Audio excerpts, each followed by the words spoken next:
The North Carolina Department of Transportation is still at risk of overspending in the future. That's according to a new state auditor's report that was just released today. CBS 17's Imani Payne is joining us live. And Imani, what does that report reveal?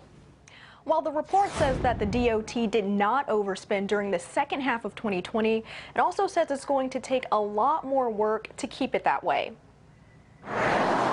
Today, the state auditor releasing a new report explaining that the NCDOT still has a long way to go to avoid overspending in the future. It comes following last year's audit of the department that revealed millions of dollars in overspending. This latest report says that the department has not exceeded its spending plan, but that was mainly due to chance.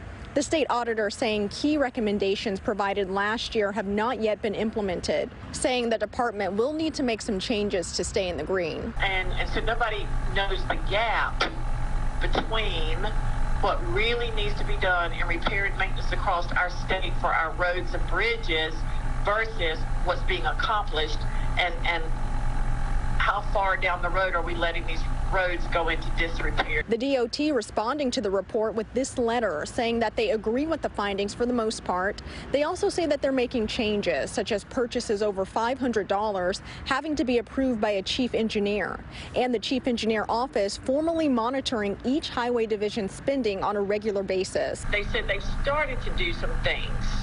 So how fast are you going to make them get them done? And are they going to be ready by the time I go in there next year? So everybody's eye is on DOT. What I'm saying is if they don't put these systemic recommendations in place, in a year or 2 years, we could be back where we were in 2019. Overspending their budget, out of cash again.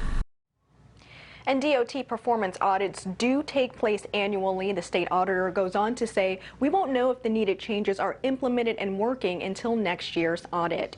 Imani Payne, CBS 17 News. All right, Imani, thank you. This week, Go Raleigh is